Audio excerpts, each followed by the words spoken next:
Good morning. My name is Lama Jigme Gyatso. This is the Buddha Joy Meditation School.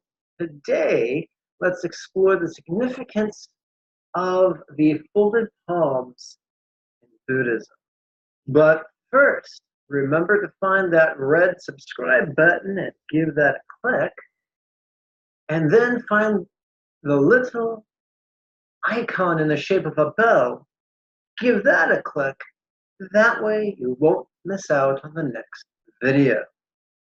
So, as most people know, Buddhism began in Northeast India. India, it's very typical to do a bowing gesture of respect with your palms flat together.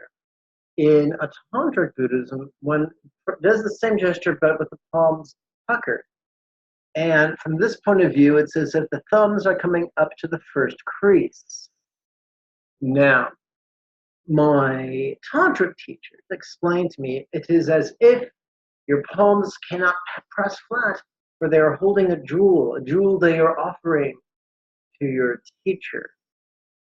Well, that type of guru devotion, in my controversial opinion, just feeds patriarchy. It feeds elitism and exclusivity, and the idea that some teachings are for special people but not for mere commoners, which is the opposite of what Buddha taught, who, Paninabhana Sutta said, I have taught an open fist, which means he kept no secrets. And of course, which he says in the next line, I've taught with an open hand, keeping no secrets. Of course, that's a paraphrase because neither of us are experts in the dead language of Pali. So I'm not a big fan of the puckered palm. Promotes patriarchy. It really, Carl Sagan did a good job of exploring this. You look up on YouTube, Carl Sagan, A Comforting Delusion. He talks about that as children. We sought protection and comfort from our parents. And of course, that makes sense from an evolutionary point of view. Our parents are bigger, stronger, faster, and since they've been on Earth longer than us, far, far wiser than us as, when we were infants or toddlers or tweens or adolescents or even arguably young adults. So yeah, you show me a truly wise 20-year-old. Come on, I dare you. Just taking a moment to be an ageist, discriminatory, so. But anyway, children, there is an evolutionary advantage to clinging to our parents and hanging on their every word, because at least statistically, they're going to be more protective than destructive and more right than wrong. Yes, there are statistical outliers. There are bad parents. But from an evolutionary point of view, it seemed to be beneficial. Now, how does this relate to us, adults? No longer 20-somethings, adolescents, tweens, toddlers, or infants. Well, throughout the ages, patriarchy is preyed upon people's fears. Fears of famine, fears of homelessness, fears of foreign invaders, fears of taking an unfortunate rebirth in some sort of a hell, to drive us into any institution of religion that gives us a celestial parent, be it a celestial mother, a celestial father, or a celestial bunch of parents in the pantheon. Carl Sagan does a wonderful job of exploring this in that video I just mentioned without being cruel or condescending, because let's face it, right now we're living in a technological bubble of about 2 centuries. 3 centuries ago, life was brutal, absolutely brutal. There was no Netflix, there was no refrigerator. If your crops failed, you went hungry. If you got sick, sick, often you die. In a cruel, dangerous, unforgiving world, it's understandable how adults, just like their infantile counterparts, would seek the shelter of a real or imagined parental figure. However, the test about whether something is accurate or not based on whether it feels right.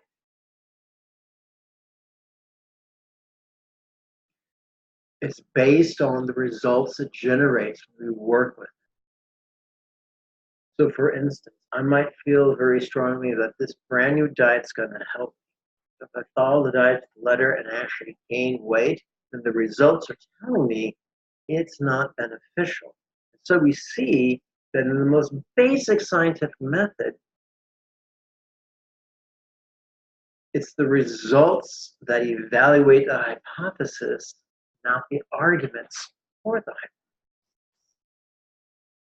Now, in the 1700s-ish, Francis Bacon is credited for developing the scientific theory, but it goes back millennia prior to that. To start with an hypothesis, take action, notice our results, was an idea supported by the teachings attributed to the Buddha, whether he was real or simply an archetype. Those teachings support that idea. And so, that idea is found in liberal teachings of every spiritual tradition upon every populated continent. One says blind faith, one says test your hypothesis. Patriarchy says their authority is the source of truth. Matriarchy says truth is the source of authority. Completely different thing. So,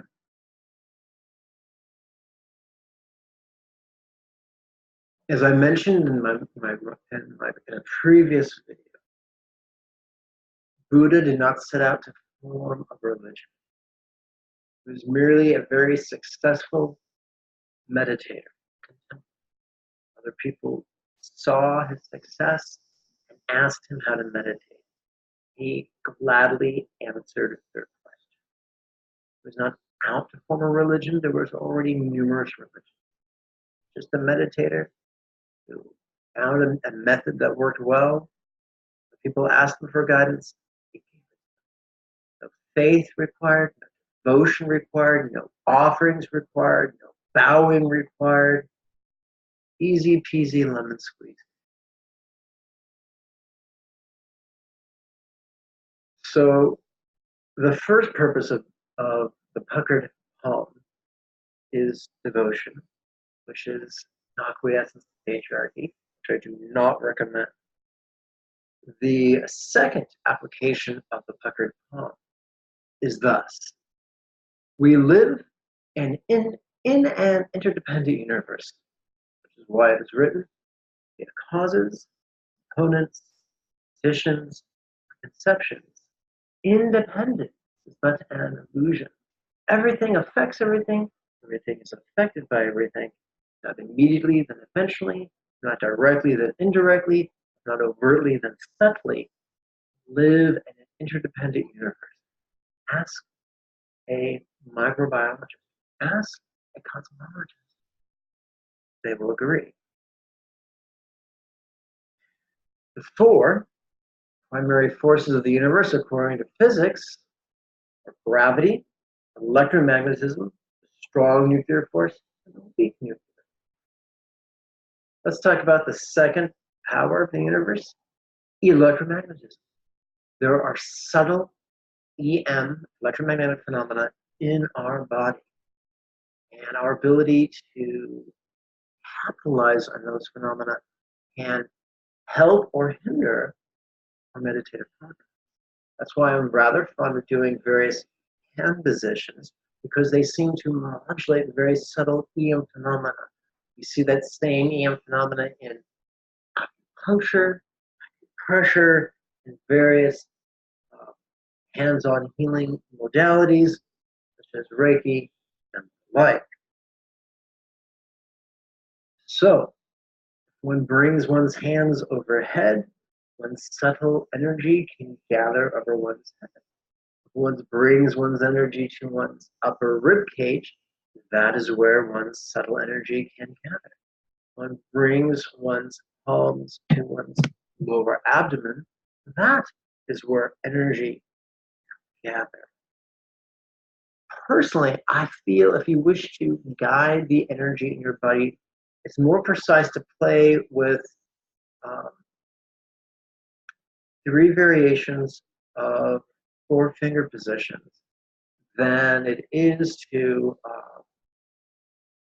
work with the folded palms. It's too blunt, it's too broad a brush. I hope that answers your questions. It's important to me that we demystify enlightenment. Buddha taught that enlightenment was not something that someone can give you, something that we accomplish ourselves by practicing the right techniques, which are remarkably simple. Someone tells you we can only accomplish enlightenment based on secret techniques that you have to earn through money or asceticism. It's not compare well to the teachings attributed, the earliest teachings attributed to Buddha, who taught non-asceticism and who taught loving kindness, simplicity, and teach within, open the hand, keeping secrets.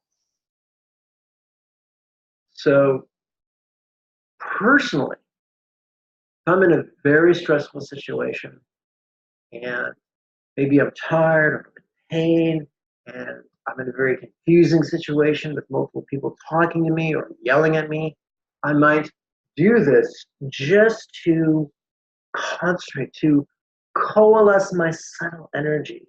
Sometimes you'll see me during a video, I'll do this momentarily. I've been highly influenced by the philosophy espoused by Lao Tzu in his book, The Tao Te Ching, the most read book in the entire planet, second only to the Bible. One of the lessons in there is we do not teach from contrivance, but from spontaneity, not from scatteredness, but from centeredness. And so I often do this to center myself and then flow with the next thought that comes from that place. So as a tool to manage our energy, it has its momentary use, but as an act of devotion, in my opinion, more of a hindrance than a help. If you've enjoyed this video, give it a thumbs up and share it with your pals on social media. Of course, remember, you can register for the next series of live weekly meditation class webinars using the link below in the doobly-doo. May you and yours